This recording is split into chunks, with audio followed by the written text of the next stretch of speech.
सभी भाइयों को राम राम।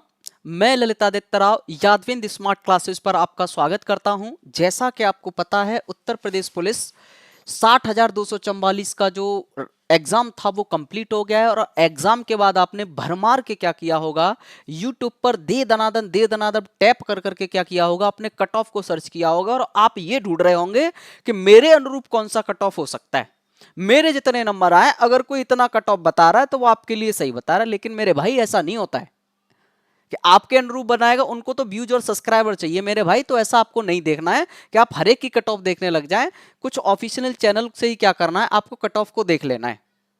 अब आपको कट ऑफ अगर देख ली, और मेरे हिसाब से मैं ये कह रहा हूं कि अगर आपके 200 नंबर बन रहे हैं तो 200 नंबर वाले सारे लोग क्या करें, किसी भी कैटेगरी का होना चाहिए, वो अपनी आगे की तैयारी चालू कर देंगे, वो रेस लगाना चालू कर देंगे। लेकिन साथ साथ क्या करेंगे, अपना जो डॉक्यूमेंट होगा, आगे जो आपको डॉक्यूमेंट चाहिए होगा फिजिकल के समय, कौन कौन से डॉक्यूमेंट चाहिए होंगे, तो उसके लिए क्या करना है, आपको डॉक्यूमेंट्स अभी से बनवाने के लिए डाल देना। फिर पता नहीं भीड़ हो गई तो एक साथ बनवाने के लिए हलचल मचने लगी, तो आप कौन सा डॉक्यूमेंट बनवाएंगे। तो आपको डॉक्यूमेंट्स देख लेने कि कौन कौन से डॉक्यूमेंट्स फिजिकल के समय चाहिए होंगे, कौन कौन से डॉक्यूमेंट्स मेडिकल के समय चाहिए होंगे। तो वो सारे डॉक्यूमेंट्स आपको पहले से तैयार रखने हैं, समझिएगा। तो डॉक्यूमेंट्स देख लीजिए। उत्तर प्रदेश पुलिस का जो भर्ती बोर्ड है, उस भर्ती बोर्ड ने पिछली बार जो डॉक्यूमेंट्स के बारे में बताया था, उसने पद भी बताए हैं कि भैया आरक्षित वर्ग में कितने, ईडब्ल्यूएस में कितने हैं। इन सारे पद को बताया गया है कि इनकी संख्या कितनी है। तो इनकी जो संख्या है वो 60,244 है। इन पद के पिछली बार जो डॉक्यूमेंट चाहिए थे, उन डॉक्यूमेंट्स के आधार पर ये वाली वीडियो बनाई जा रही है। तो अब आपको डॉक्यूमेंट्स ऐसे ही क्या कर लेने हैं, बनवा लेने हैं। तो समझें, तो आपको क्या करना है, वो चीजें समझ लेनी है। चीजें समझिएगा कि कौन कौन से डॉक्यूमेंट्स आपको चाहिए होंगे। जाने, पहला कह रहा है कि जब आपने फॉर्म भरा था, तो फॉर्म भरने के बाद आपको एडमिट कार्ड मिला था। तो सबसे पहले जब आप शारीरिक परीक्षा दोगे, जब आप फिजिकल के लिए जाओगे, तो फिजिकल के समय आपके डॉक्यूमेंट सबसे पहले चेक किए जाएंगे, तब आपको अंदर घुसाया जाएगा। तो फिजिकल के समय कौन से डॉक्यूमेंट चाहिए, तो पहला कह रहा है कि आपके पास आपका प्रवेश पत्र तो होना अनिवार्य है। जो प्रवेश पत्र होगा वो वही होगा जो आपने एग्जाम दिया है, वही वाला।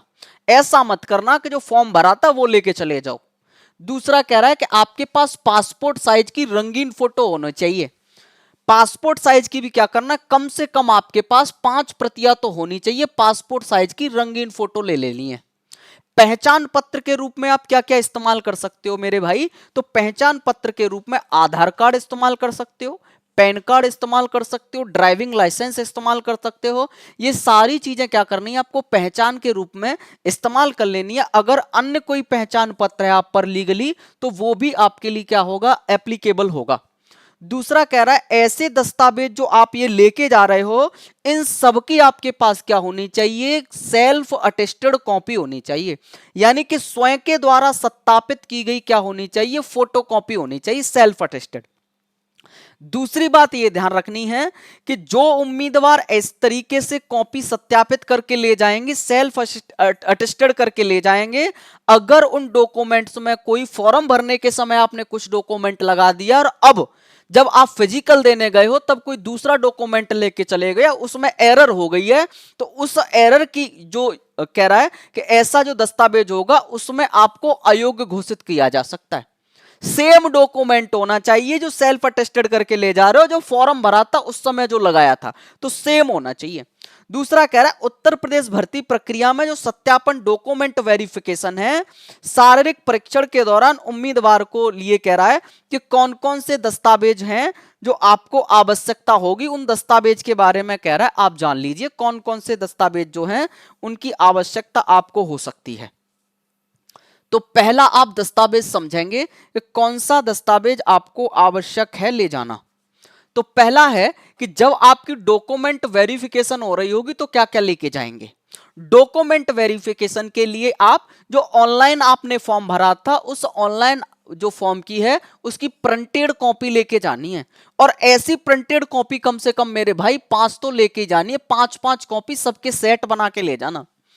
शैक्षिक प्रमाण पत्र की बात करें तो आपके पास क्या होगा, 10th की मार्कशीट होगी और 12th की मार्कशीट होगी। ये 10th की और 12th की मार्कशीट भी लेके जानी है। यदि आपने कोई उच्च शिक्षा कर रखी है, उससे संबंधित कोई प्रमाण पत्र है, तो ऐसा भी प्रमाण पत्र आप लेके जा सकते हैं। दूसरा कह रहा है कि जन्म प्रमाण पत्र के रूप में क्या लेके जाएंगे, तो इसके लिए हाई स्कूल का प्रमाण पत्र लेके जाएंगे जिसमें जन्म तिथि हो। अगर आपके पास सनद है या हाई स्कूल की मार्कशीट, अब तो कंबाइंड आती है, पहले सनद और मार्कशीट अलग अलग आती थी, तो दोनों ही लेके जाने हैं मेरे भाई। जाति प्रमाण पत्र, अगर आप आरक्षित वर्ग से आते हैं, आरक्षित वर्ग के उम्मीदवार हैं, तो आपको क्या करना है, जाति प्रमाण पत्र नया वाला बनवा लेना है, जो कम से कम 3 महीने का क्या हो, नया हो। और किस किस को बनवाना है, तो ईडब्ल्यूएस वालों को बनवाना है, ओबीसी वालों को बनवाना है, एससी को बनवाना है, एसटी को बनवाना है। यानी कि 4 जो वर्ग हैं, इन 4 वर्ग के लोगों को क्या बनवा लेना है, जाति प्रमाण पत्र बनवा लेना। और इन सबकी भी ये ध्यान रखना है कि कम से कम 5-5 कॉपी तो आपके पास होनी चाहिए, 5-5 कॉपियां हो इन सबकी। दूसरा कहना है पहचान पत्र के रूप में क्या ले सकते हैं, तो पहचान पत्र के रूप में आप अपने आधार कार्ड का इस्तेमाल कर सकते हैं। पहचान पत्र जब भी आप ले जाएंगे तो नॉर्मली आप आधार कार्ड का इस्तेमाल कर सकते हैं। आगे देख लीजिए कि अगर आपके पास जो डोमिसाइल है, जो मूल निवास प्रमाण पत्र है, ये किसका होना चाहिए, उत्तर प्रदेश सरकार का होनी चाहिए। मूल निवास किसका होना चाहिए, उत्तर प्रदेश सरकार का क्या होना चाहिए, मूल निवास आपके पास होना चाहिए।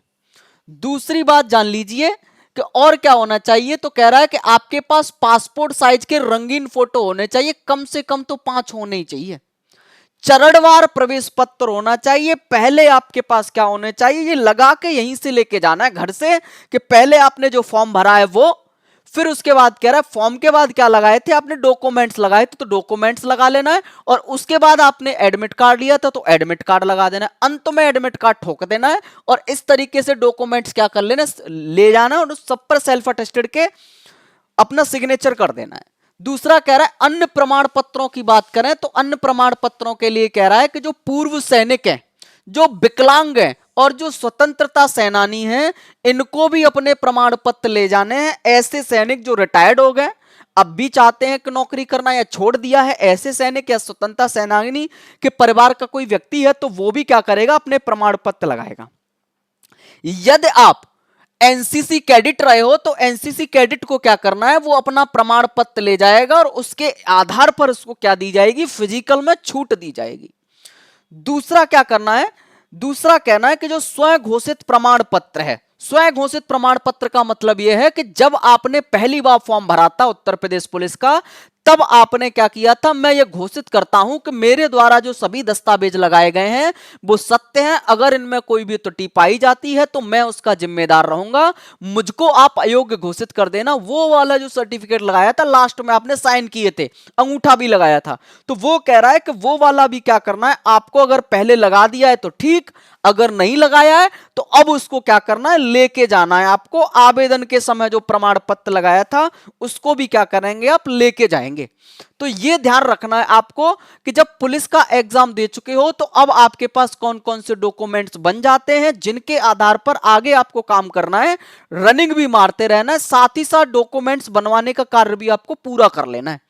तो ये देखना है कि आपके लिए डॉक्यूमेंट क्या आवश्यक है, अगर आपके पास नए हैं तो नहीं बनवाने हैं। तो इतना ही इस वीडियो में बताया गया मेरे भाई। जय हिंद।